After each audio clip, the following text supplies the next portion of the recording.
The fall of Turiel, the angel of justice and the first to defy the command of the council of archangels, the sons of God. His defiance was based upon the archangel's refusal to interfere with mankind after the great flood. Before that, angels walked the earth beside man unhidden, but after that, it was decreed not to interfere or appear before man. It's not over. What would you know about sacrifice?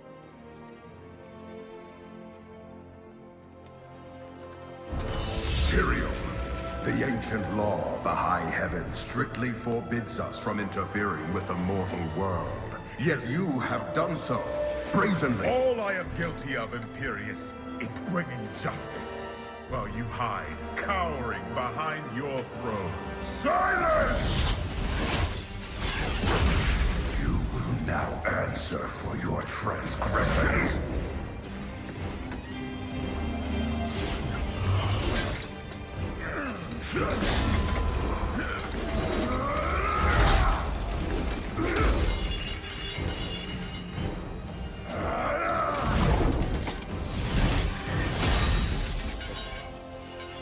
You cannot judge me. I am justice itself. We were meant for more than this. To protect the innocent. But if our precious laws bind you all to inaction, then I will no longer stand as your brother. You chose to be one of us. Sacrilege.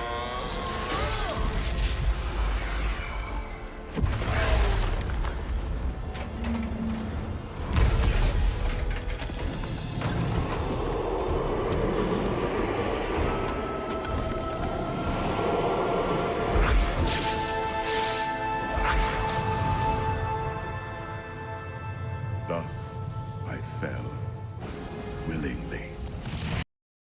I'm assuming by the chain of events that it had to do with Uziel's retaliation against God after the flood.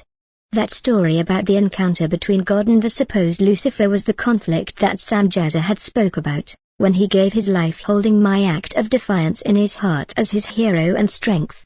If this is true, then I commend Uziel's sacrifice for standing up for what he believed was right. One way to die an honorable warrior's death is to die for the foundations which he believes in, for they make the warrior he has become. To die for honor is to die fighting for what you believe in. There can be few things greater than that to die for. I shall keep his name and remember his valor and speak his legend so that he is immortalized and never truly dead.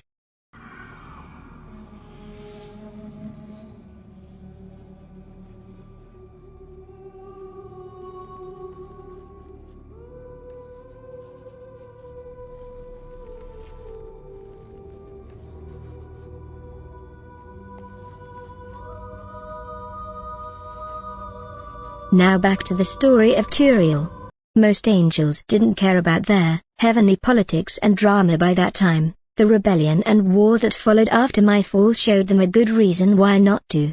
However, Turiel was different. He stood up for and believed in the integrity of the angelic name and reputation, and was always first to tell someone where they went wrong before telling someone what a good job they did. Turiel would constantly be the first to challenge Michael's intentions, claiming he was full of a well-masked sense of pride that Michael hid behind his sense of duty. Then one day he challenged God's integrity, questioning his intentions in matters pertaining to the fallen ones, why God allowed them to walk anywhere in creation, why he did not handle the issue like he did with Uziel. Turiel was a stoic angel before the term stoic was even spoken or conceived. I wouldn't be surprised if the philosopher who came up with the concept of the term stoic had done so after encountering Turiel. He was set in his ways and views, a pre-creation narcissist so to speak, who could not be told what his errors were. No one could tell him nothing. His fall from heaven was not felt by him when he was cast out, until he lost his graceful valor, when God finally handled the issue of the fallen the way he proposed and proved his point of views to be wrong.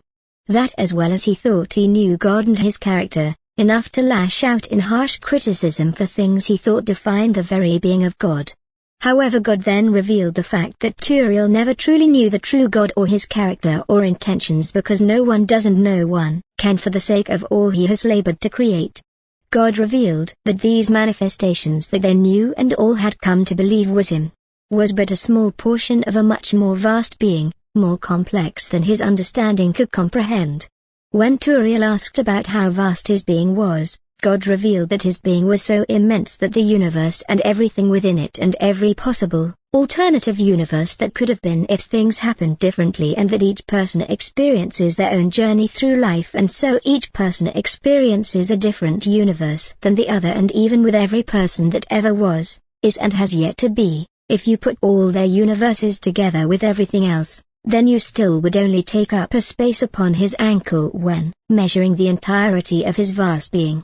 Just to make his point to Turiel, God reached down and brought this vision and its concept to Turiel while he still lived, the one who wrote the Gospel of John the Divine, and God reached all the way into the future in the end of days, to the two witnesses, and they all had the same vision, just to emphasize the vastness of his being and the point's validity, before casting Turiel down into the deepest hole, far from his presence, outside of existence, with the words, "When asked why, God said, because you held conviction in your heart and rose your hand against me, but truly, you never knew me. Now sit here and think all to yourself, for there is no one else here but you. Think on my words before you try to speak to me again."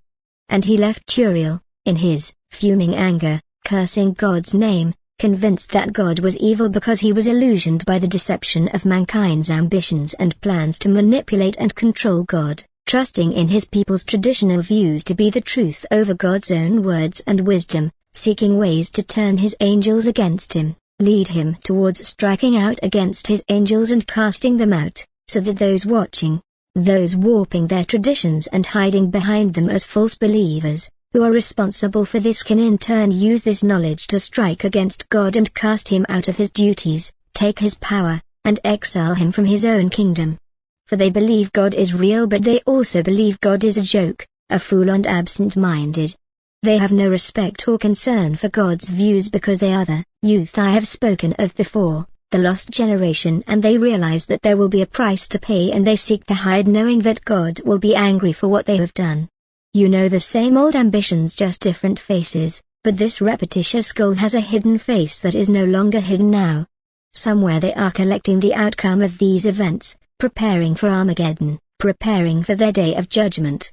However, poor Turiel, though thankful for Lucifer's insight that saved him from God's wrath, he no longer saw himself as the pristine example or angelic etiquette, and that hurt him more than any sword or arrow could.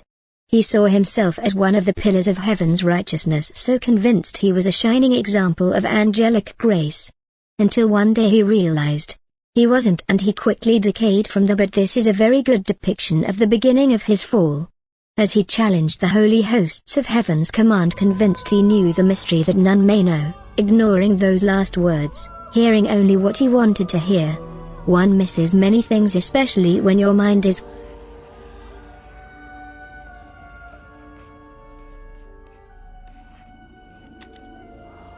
None of this makes any sense to me.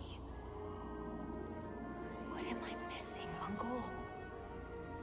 What am I supposed to see?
I defy you.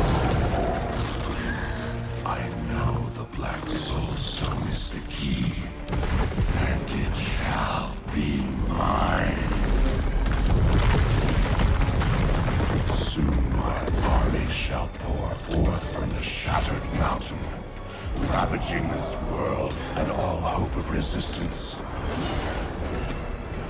My minions will find the stone. Wherever you choose to hide it.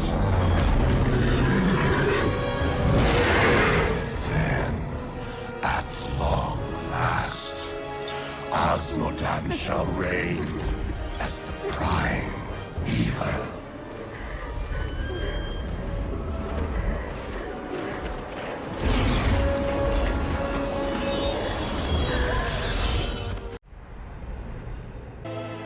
Power to kill a god.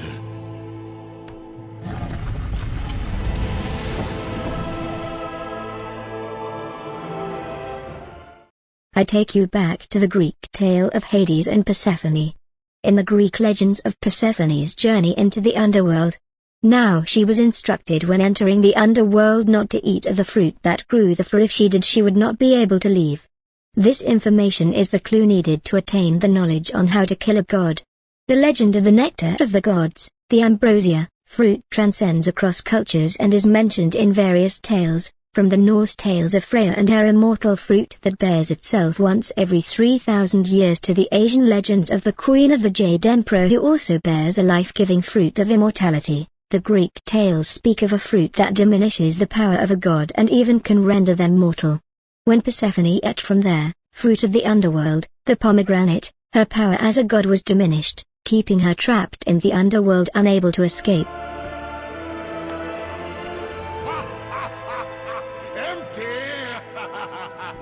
After all you have sought, after all you have sacrificed, it ends in another stunning failure!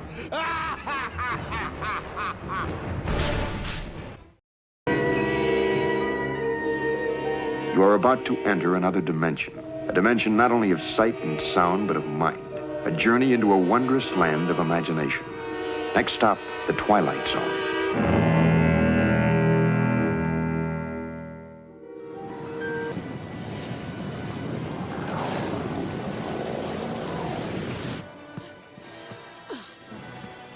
Whatever game you're playing, it won't work. You can't defeat me.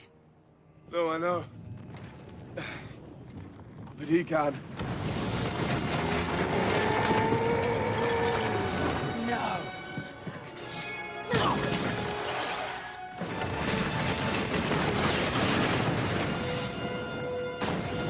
Tremble before me, Asgard. I am your enemy.